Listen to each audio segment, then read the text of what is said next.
And they preach these watered down messages to draw the crowd so they can raise the money that they need to pay for the television time and all the other stuff. And the old boy's diamond ring in his car. In his 13-bedroom house. Amen.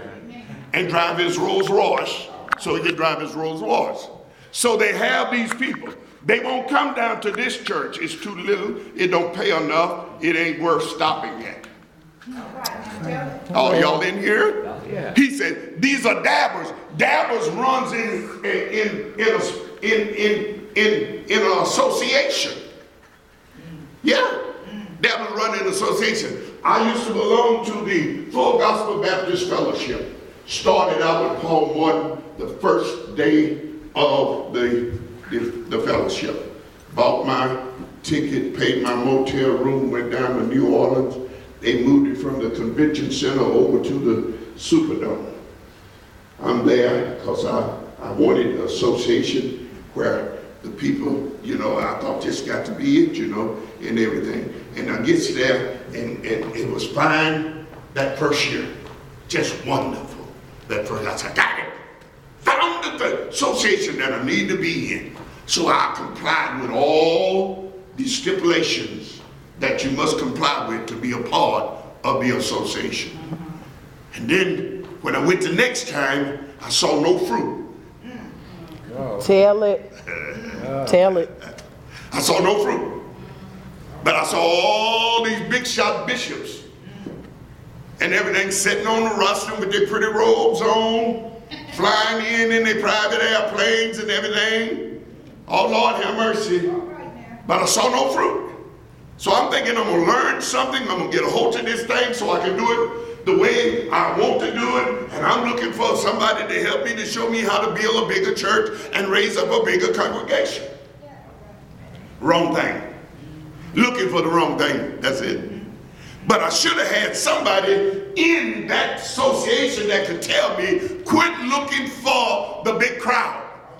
Just get about doing what God told you to do. We're going somewhere. God just showed it to me. We're going somewhere.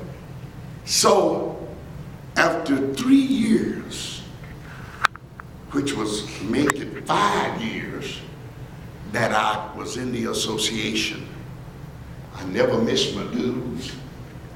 I paid the honorarium when my bishop of the state of Oklahoma showed up. $2,500 was his honorarium.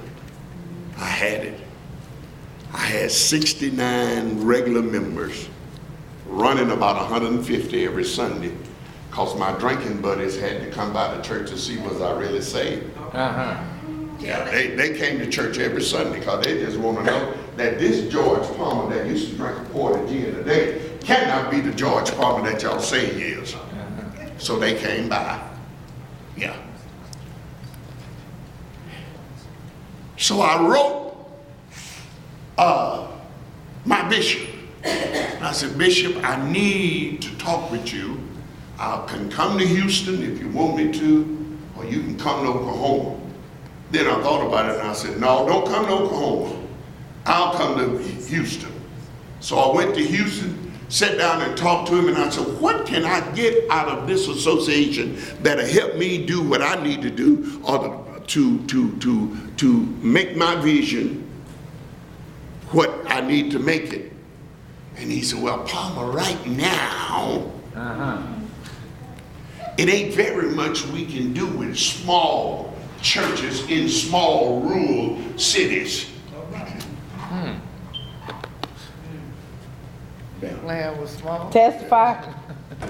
And I said, oh, it's nothing. No. So I went back and wrote my resignation and resigned from the association because I had no reason to stay in a place that cannot help me and pay that kind of money out that I had to pay in order to be in the association, and it's not helping me.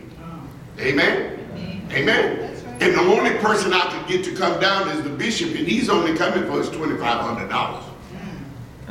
Yeah. So I just cut it off. So they called me, why are you leaving? I said, because you're not showing me nothing. Because see, when God do something, he show it to you. Amen. So you'll have no business misunderstanding what God is going to do. Amen. So he says they're dabbing, and dabbers is the one that fill in the cracks. Amen. I was laying some bricks, and so I worked in carpentry all my life, and I laid some bricks. Now I don't lay a whole lot of bricks, but I laying some bricks, and the guy told me, he said, "You want me to dab for you?" Then I said, "You want what?" He said, "You want me to dab for you?" I said, "Sure." I said, What is dabbing?" He said, "Oh, you don't know." I said, "Well, no." He said, "How long you been working laying bricks?" I said, "Just started when I didn't want to hire nobody." He said, "Dabbers go back and fill in the little cracks that you may miss and wipe it down and smooth it off." So that's what these big churches do. I got a friend